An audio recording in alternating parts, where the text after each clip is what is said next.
तो आज की इस वीडियो में नवोदय विद्यालय एंट्रेंस एग्जाम में पूछे जाने वाले उन महत्वपूर्ण प्रश्नों के बारे में बात करने वाले हैं जो कि बहुत ही अच्छे हैं, बहुत ही बढ़िया लेवल के क्वेश्चन हैं and Navodaya Vidyalaya entrance exam में जरूर पूछे जाते हैं और पूछे गए हैं।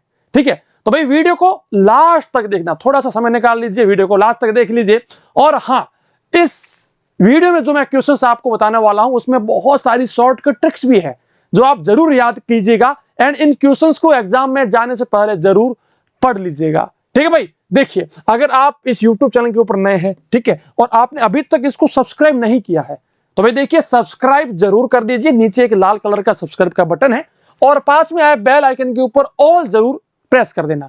जैसे ही आप सब्सक्राइब करते हो तो पास में एक घंटे का बटन आपको देखने को मिलता है, उसके ऊपर ऑल प्रेस कीजिएगा। इससे क्या होगा, जैसे ही हम नवोदय विद्यालय से जुड़ी हुई कोई भी informative video, helpful video upload करते हैं वो आपके फोन के पास सबसे पहले पहुंच जाएगी। ठीक है भाई, और हाँ, वीडियो को लाइक कर दीजिए और अपने दोस्तों के साथ शेयर जरूर कीजिएगा। हम लोग बात करते हैं, आप अगर नवोदय विद्यालय एंट्रेंस एग्जाम की घर बैठे प्रिपरेशन करना चाहते हैं जहां पर वीडियोज है, लास्ट ईयर पेपर है, मॉक टेस्ट है, बहुत कुछ मिलेगा उस कोर्स के अंदर। ठीक है, तो ये हमारा एप्लीकेशन है, लिंक आपको डिस्क्रिप्शन में मिल जाएगा या फिर गूगल प्ले स्टोर के ऊपर जाइए और सर्च कीजिए ऑलराउंडर बीएसएस।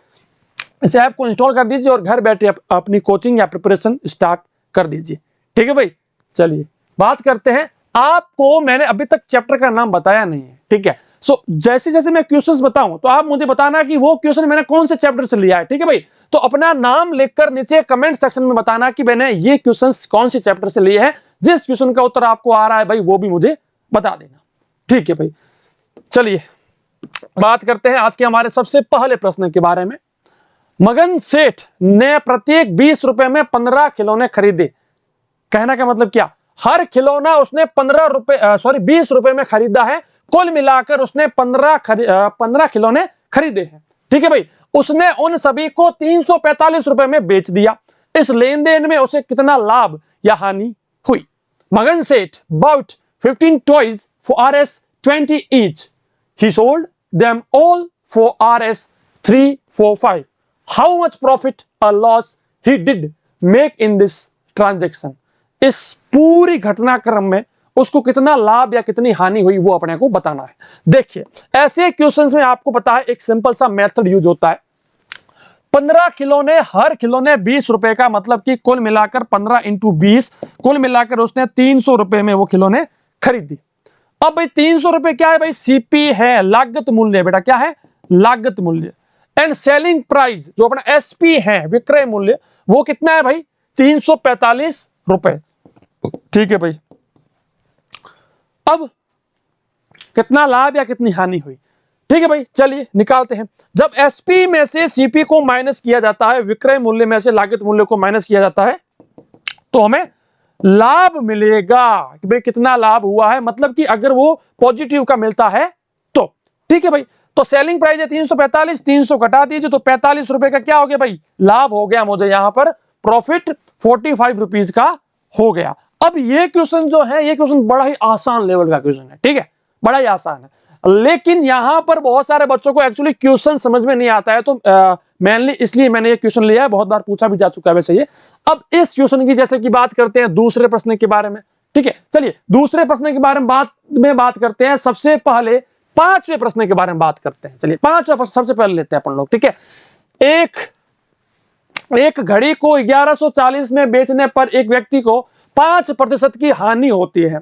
5% का लाभ अर्जित करने के लिए घड़ी को किस कीमत पर बेचा जाना चाहिए?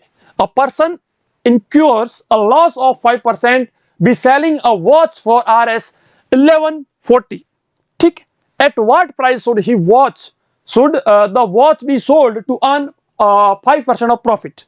ठीक है बेटा, चलिए अब ऐसे क्वेश्चंस में बहुत सारे बच्चे क्या करते हैं कि ठीक है, अभी सबसे पहले हम लोग निकालते हैं इसका 95%, फिर 95% का हम 5% निकालेंगे, है ना, क्योंकि यही मेथड है, लॉन्ग मेथड तो यही कहती है ना कि सबसे पहले आप ये कीजिए कि भाई 5% का लॉस हुआ है।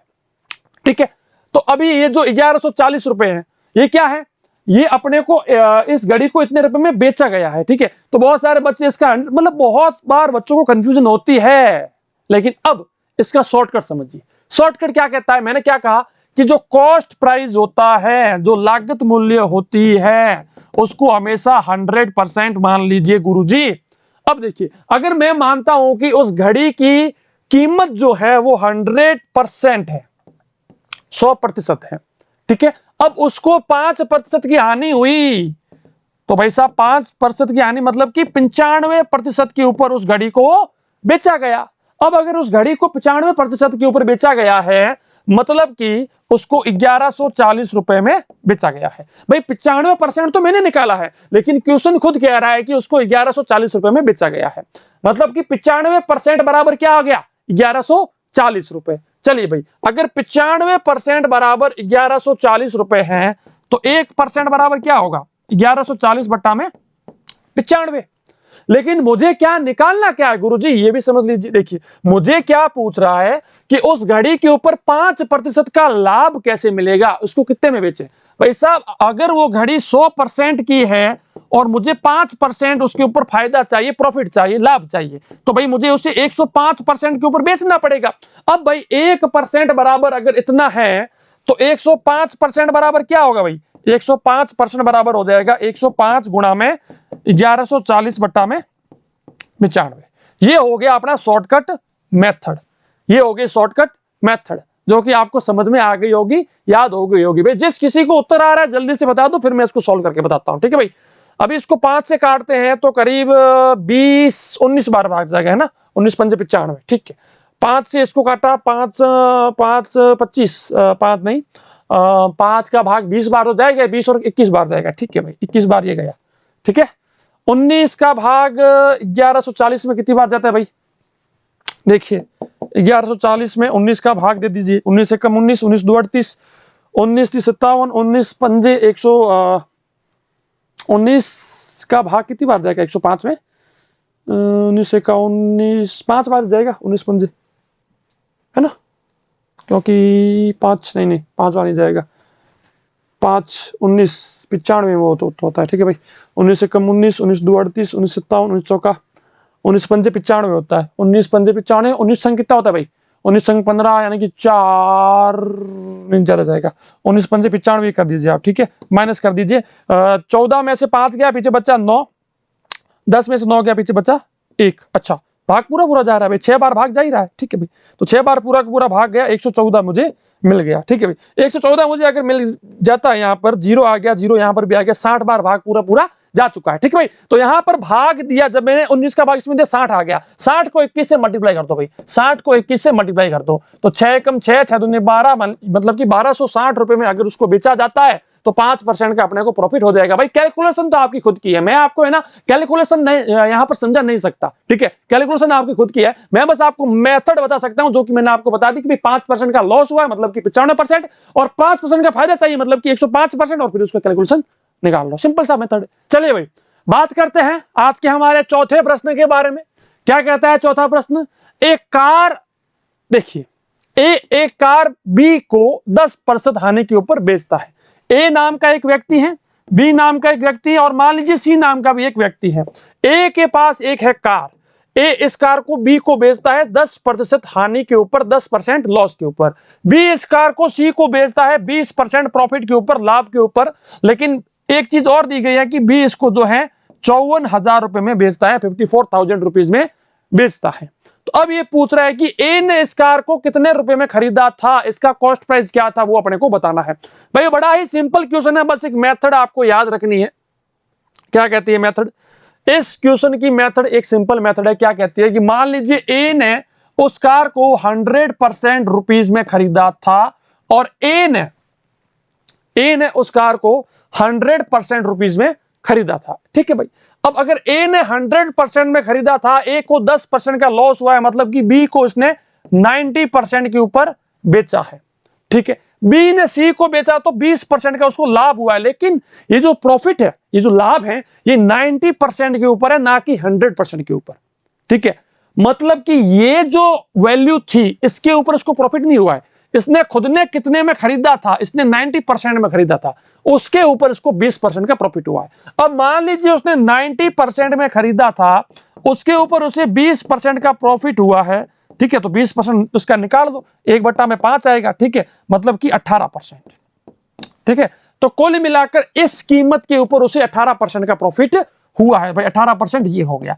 अब इसने खरीदा था 90% में, 18% का प्रॉफिट, तो 90 + 18 होता है 108%। तो भाई कुल मिलाकर बी ने इस सी को बेचा है 108% के ऊपर। अब देखिए भाई साहब, ये तो क्वेश्चन ने भी कहा है ना कि इसने इसको बेचा है, मतलब कि बी ने सी को बेचा है 54,000 रुपए के अंदर, 54,000 रुपीज के अंदर, ठीक है। अब अगर 54,000 में इसने बेचा है तो 108% बराबर हो जाएगा 54%, सॉरी 54,000 रुपए, और 1% बराबर हो जाएगा 54,000 बट्टा में 108, ठीक है भाई। अगर यहां तक अपना वैल्यू आ चुका है तो अपने को निकालना है 100% का वैल्यू, क्योंकि पूछ क्या रहा है कि ए ने उस कार को कितने में खरीदा। भाई ए ने तो 100% में खरीदा था। अब अगर 1% बराबर 54,000 बटा 108 है तो 100% बराबर हो जाएगा 54,000 बटा 108 गुणा में 100, ठीक है भाई। तो अब इसका वैल्यू हमें निकाल देना है 54,000 गुणा में 100 बटा में 108, ठीक है भाई। तो 54 एकम 54, 54 दूनी 108, ठीक है भाई। तो 1000 इंटू में 100 बट्टा में 2, 50 ये आ गया भाई, ठीक है। तो 50,000 रुपए कुल मिलाकर ए ने इस कार को 50,000 रुपए में खरीदा था। तो इस प्रकार से इन शॉर्टकट मेथड्स का यूज करके अपन लोग जो है आंसर निकाल सकते हैं। ये अपना बी एकदम सही उत्तर आ गया, ठीक है भाई। क्योंकि बहुत सारे बच्चे इसमें से फिर इतना कंफ्यूज होते हैं कि यार अब ये क्वेश्चन कैसे होगा, ठीक है। तो ये क्वेश्चन इस मेथड से बड़ा इजीली हैंडल हो सकता है। चलिए भाई, आज के तीसरे महत्वपूर्ण प्रश्न के बारे में बात करते हैं। जिस किसी को उत्तर आ रहा है भाई जल्दी से बता दो। साहिल ने 950 रुपए में एक साइकिल खरीदी और मरम्मत पर 50 रुपए खर्च कर दिए। भाई साहब साइकिल तो खरीदी, लेकिन उसके मेंटेनेंस के ऊपर, रिपेयर के ऊपर उसने 50 रुपए और एक्स्ट्रा खर्च कर दिए, ठीक है। 950 में खरीदी, 50 रुपए एक्स्ट्रा खर्च, 2 साल तक इसका उपयोग के बाद उसने इसे 800 रुपए में बेच दिया। उसको कितना प्रतिशत की हानि हुई, ठीक है भाई। चलिए भाई, अब देखिए उसने 950 में खरीदा, 50 रुपए का उसको जो है मेंटेनेंस का उसका हो गया, तो कुल मिलाकर 1000 रुपए में उसने साइकिल को खरीद लिया, ठीक है भाई। 1000 में खरीदा, 800 रुपए में उसको बेचा, ठीक है भाई। तो 800 रुपए बटा में 1000 इंटू में 100, ठीक है। चलिए 0 से 0 कैंसिल, 0 से 0 कैंसिल, तो कुल मिलाकर 80 आ गया ना, 80 आएगा, 80%, ठीक है, 80% आ गया। मतलब कि उसने उस साइकिल को 100% के ऊपर खरीदा और 80% के ऊपर बेच दिया, तो लॉस कितना हुआ? 100% माइनस 80%, मतलब कि 20% का उसको लॉस हो गया। बी अपना 20% एकदम सही उत्तर हो जाता है। चलिए भाई बेटा, बात करते हैं आज के हमारे दूसरे प्रश्न के बारे में। If a shopkeeper suffered a loss of 60 rupees on selling 15 shirts for 2340, find the cost price of each shirt. एक दुकानदार 15 कमीजों को 2340 रुपए में बेचने पर 60 रुपए की हानि होती है, तो प्रत्येक कमीज का क्रय मूल्य ज्ञात कीजिए। मतलब कि हर कमीज कितने में खरीदा था वो अपने को बताना है, ठीक है भाई। अब देखिए 15 कमीज, 15 शर्ट है ना, शर्ट को मैं एस लिख देता हूं, ठीक है। 15 शर्ट उसने 2340 में खरीदे, सॉरी बेचे, है ना, बेचे, और 60 रुपए की हानि कुल मिलाकर उसको हो गई। तो भाई 2340 रुपए है, 60 रुपए की हानि होगी, मतलब कि 60 रुपए जोड़ दो तो उसकी कॉस्ट प्राइस निकल जाएगी, लागत मूल्य निकल जाएगा, ठीक है भाई। तो भाई 2400 रुपए में उसने सारे के सारे शर्ट खरीदे थे। अब ईच शर्ट, हर शर्ट की क्या आएगी कीमत भाई? तो 2400 के अंदर 15 का भाग दे दो, 5 से इसको काटो, 3 बार जाता है, 5 से इसको काटा 5 बार, 8 बार और 80, ठीक है भाई। अब इसको और काट दो, कितनी बार जाएगा भाई? 2400 के अंदर 15 का सीधा ही भाग दे देते हैं ना, 2400 के अंदर 15 का सीधा सीधा भाग दे दो, ठीक है। तो 15 एकम 15, 9, 15 एकम 15, 3 तला चौका 60, 5 75, छकड़ा 90। चलो भाई हो गया। फिर 0 है तो 0 डाल दो, 160 रुपए में एक शर्ट उसने खरीदा था, ठीक है, 160 रुपीज अपना सही उत्तर है। इसी प्रकार से पहला, दूसरा, तीसरा, चौथा और पांचवा सारे महत्वपूर्ण प्रश्न मैंने आपको बता दिए। आपको कौन सा क्वेश्चन सबसे बेस्ट लगा और आपका स्कोर 5 में से कितने मार्क्स आ रहा है, जल्दी से कमेंट सेक्शन में बता दो। और इस YouTube चैनल को सब्सक्राइब नहीं किया है, पास में आया बेल आइकन के ऊपर ऑल प्रेस नहीं किया है, वीडियो को लाइक नहीं किया है, शेयर नहीं किया है, और आपने अगर अभी तक ऐप इंस्टॉल नहीं किया है जरूर कीजिए। मैं मिलूंगा नेक्स्ट वीडियो में। जय हिंद, वंदे मातरम, जय भारत, धन्यवाद।